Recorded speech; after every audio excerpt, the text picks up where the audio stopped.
Hi everyone, I'm Melanie, I'm Tawny. and we are the Real Real Tennis Tennis Dolls of Boca Boca Raton, Raton. and we're here to talk tennis and The tea. the tea, matcha tea, that Woo! is. Welcome everyone. Got our red cups. Red cup day. Red Cups, This is last Starbucks year's. Red Cups Day. Shout out to Mm, Starbucks. Yum. More matcha. How was your weekend? Ugh, I Yeah. wish. I'm a little stuffed up, guys. I've been sick, I feel like forever. I got the Florida winter/summer cold, I guess. It hangs on for dear life here. So it's like 80 degrees, but it's hanging on. And then it goes around the whole house, and yeah. Comes back in a circle, and Yeah, then you get yeah. it back again. You Hopefully never by really get rid of it because hopefully you're by taking care of your kids. January I'm gonna be better. Well, you're taking But care of kids, yeah. and so your kids get it, and then you're taking care of Oh, them, and then you get it again, and it's just like the revolving, the it's revolving literally gone through the circle. whole house at this point. Yeah. Yeah, I'm sorry. I know Don't worry, you've I'm been not under the contagious anymore. weather. I know you've been under the weather. And I actually played in a member tennis tournament, and normally I don't do those, but a good friend of mine asked me to play with her, and we had so much fun. We the clubs really did an unbelievable job hosting. They were phenomenal. Really, really, it was top notch from the beginning to end. Nice. So it was really, really great. And it was funny because we played two girls that I had played last year in a match and lost because I was so disappointed to lose to them because you really have to have patience. Oh yeah. Sometimes when you're playing some of these people that are Yeah. lobbers and hit the ball really light, you Or have to have super like consistent. crazy consistent. And I hadn't played with my friend in a really long time. And I said, I know these girls. This is how we got to play. Yeah. We got to play two back. We got to Yeah. play this. I'm going to go up, So we really, Yeah. really strategized against Nice. them. The first set we won in a tiebreaker, and the second set we won very easily. But it was really interesting and it was a very, very long match. But I know today we want to talk a little bit about strategy. Oh, yeah, that'd be good. So it just talked about, like, to me, it just reminded me so much of how you really do need to strategize when you're playing certain people. And this was definitely a group of people that you 1,000,000% would have needed to strategize against, or you would not have won. So, all right. So energy. let's talk. Yeah. Let's talk tennis. Let's talk tennis. So, like I was saying, as far as talking strategy, so this team is known to be lobbers, and they don't hit the ball super hard, but they are unbelievable placers and they are unbelievable lobbers. Okay. So my partner and I strategized with that we were both going to start back, and I would go in, after a certain amount of, hits, depending on where they were going. Because if I came in too soon, they were getting us on the alleys, they were lobbing. It was unbelievable. You had to have patience of a saint to beat these girls. Like, it is, we considered it to be such a huge win because it was just crazy. But anyway. Well, I would say going along with that, Mel, as far as the playing two back, I would say also, let's talk a little bit about strategy and strategy gone wrong. So, the strategy with her in that match was you play two back because you have lobbers, right? Because here's the thing, you're playing two in, you're going to get lobbed all day, and you automatically going to lose that point, which happens all the time. People don't realize that they're playing lobbers, and guess what do? They all run into the net. They return the ball and then they run in. It's like, what are you doing? You just got lobbed 5 times, and now you're running into the net. Like, chill, maybe take a break, right? Well, especially because the girls at these levels, they're perfection lobs. They're hitting the back corner tape in the far right corner. I mean, there's no chance you're getting it, even if you're fast, and we're both pretty fast. But if you don't know it's totally coming, you ain't getting it. It's not going to happen. And how about this? I mostly only topspin lob. Right, you do, right. So when I topspin lob, you have a really low chance of getting it because when the ball hits on a topspin, what it is, when the ball hits, it bounces so high, a lot of times it bounces over their head or it pushes them very far back. They're in the fence. So you don't have time to run over for that. And if you do, you're into the fence. Yeah. And then if you get it back, then it's going to be very short. But that's where, that's when the strategy might have gone wrong, when you're running in too soon. And those players, right, that you play. And all of a sudden you're like, oh, they're going to come in. And then it's like you just whale it right at them, or they just lob. Right.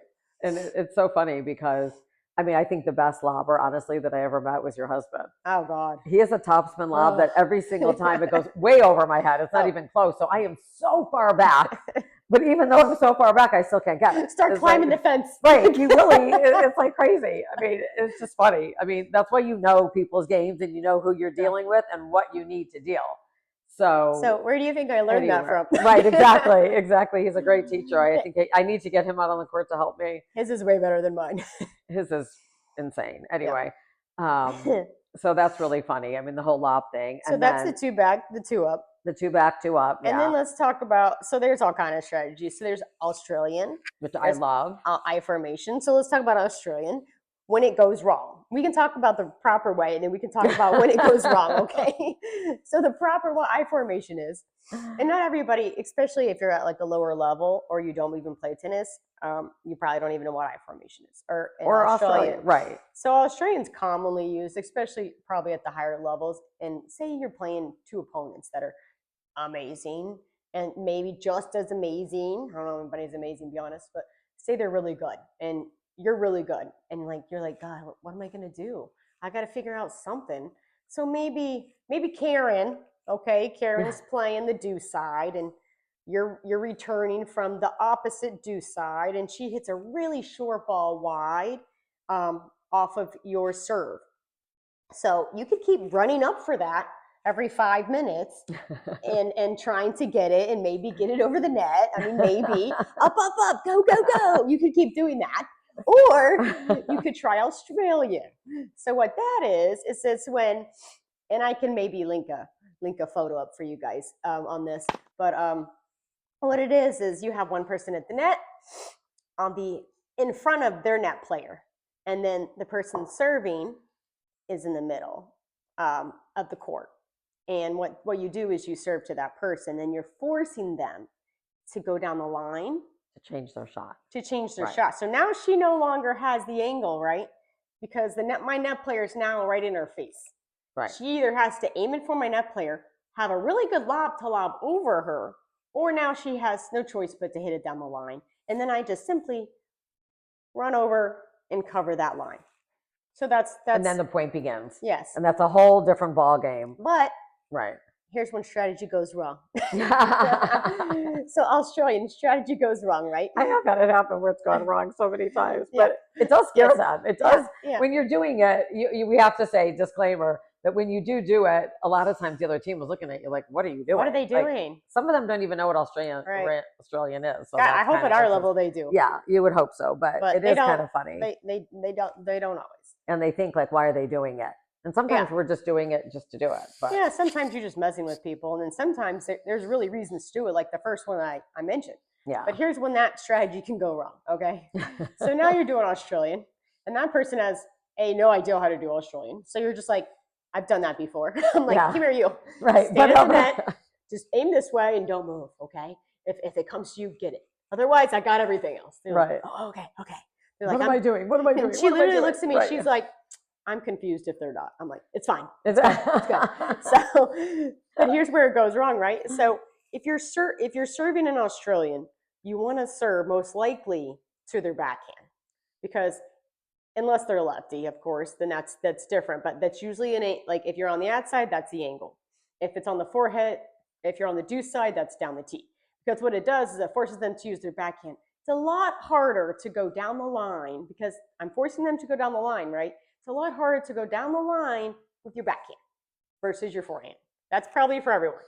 But if you don't serve it to the right spot, guess what? Australian has automatically gone wrong. Right. Because you didn't set it up right. Right. So then they have more options where to put the ball. Right, which it's true. Australian is mostly in part is the setup. Yeah. And discussing it strategy-wise before you're doing it. So everybody knows what the plan is, everyone knows what to do, and everyone knows what's going on. So that's Australian. And then we have I formation. You want to talk about I formation? Go ahead, you're on a roll. Okay. So I formation is when you have one partner's back. And keep in mind, this is all when you're serving, if we're the serving team. So say she's serving from the deuce side or either side, it doesn't matter.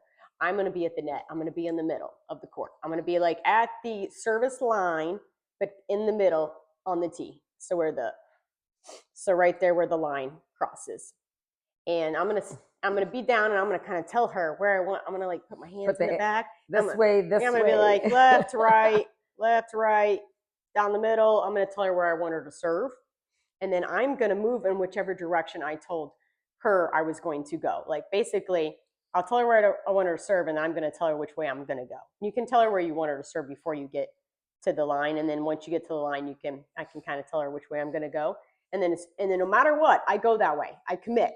Right. If I tell her I'm gonna go right, then I go go right, and then that means she goes left. If I tell her I'm gonna go left, then she goes right. But here again, when it can go wrong, what can go wrong is if I'm in the middle and I don't move. I forget that I have to move. The whole net's wide open because I'm just standing in the middle. And keep in mind, you're supposed to be hunched down a little bit too. Right. Like. Yeah. I don't move, or I forget to tell her, or she forgets which way I'm going to go. Right. So now she's standing there and half the court's open because she didn't move. Gone wrong. Or if the serve doesn't go where it's supposed to go. Yeah. And sometimes that happens. You think you're serving it one way and you just can't serve it to their forehand or backhand. So yeah, that could be. I mean, then but you still have to move. And if you're not good at strategy and you're not good at formations like Australian or don't do it. Don't do it. Yeah, don't try it. Maybe not. Just stick with what you know. That's maybe when you go to 2 back. Right. Stick with your 1 up, 1 back. Yeah. Stick with what you know. Maybe stick. Yeah. Maybe. And strategy is not all about I formation, Australian, 2 up, 2 back. Strategy is also about finding their weaknesses, right? So I'm like, oh, I'm playing Mel. I'm like, oh my God, Mel has an unbelievable forehand. I'm going to give it to her backhand because her backhand is much weaker. Or maybe Mel doesn't like a high ball. Maybe Mel, she can't lob to save her life. Or maybe she only hits short balls. Well, guess what? I'm going to give her a top spin high ball now because she can't handle that. Like, you got to figure there's something. Work the sun. Yeah. It's sunny. Lob in the sun or hit in the sun. Work the weather or the wind. There's all different kinds. As good as Mel is, she's going to have a weakness. Okay? We all do. Yeah. I'm going to find it. No. I'm going to pick it apart until I find it. Right? She's going down. But I'll come back up. I pop back. I'm like Jack in the Box. Just pop back up. All right. But you know what time it is on that note? Q&A. So anyway, what's our question for today? Question for today is from George in Fort Lauderdale. Oh. Thank you, George, for watching our podcast. We love you. Thank you. How long does it take to get ready for a match? Oh, great question. Okay. So I think that's different. That's a different answer for everyone. For me, I haven't been playing as long. I would say 7 or 8 years. And then in tennis world, that's really not a long time. I think that's like going from like a baby playing to like a toddler. I'm like not even really in the teen world yet as far as levels. I'm a teenager. She's more of a teenager, like as far as like years of playing goes. So my gosh. It takes me probably longer because of that. I like to go out there for about 30 minutes. I like to do a little mini tennis, get my eyes warmed up. I like to do down the line, a little cross court, do a little volley, maybe work on my serve. I like to just do a little bit of everything, and then I'm ready. And then I'm ready to go. And then you have these players that like to roll out of bed, half their body's in bed and one foot on the court, like, I'm ready to play. I'm like, okay. Oh my gosh. I love that everybody makes fun of me when they're like, I get to the court and they're like, would you need to warm up if I was late or whatever? We've been warming up for 10 minutes. I'm like, no, I'm good to go. Oh, she's that person. And they're like, what? I'm like, no, I'm totally fine. Just serve. I'm good. And they're like, wow, you're playing so well. I'm like, oh no, I don't need to warm up. It's just, I don't know why. I should probably warm up, but I've never been one of those people that like to go and warm up. So it's kind of funny. Yeah, I think it has to do with being a teenager in the tennis world versus a toddler. That must be what it must be it. You do you, Mel. You do you. I'm going to do me. You do you. We're all one big happy family. Oh, anyway, that's it for today, everyone. Thank you so much for being here. Again, I'm Melanie. I'm Tawny. And we are the Real Tennis Dolls of Boca Raton. Please subscribe. We love you. Cheers. Bye.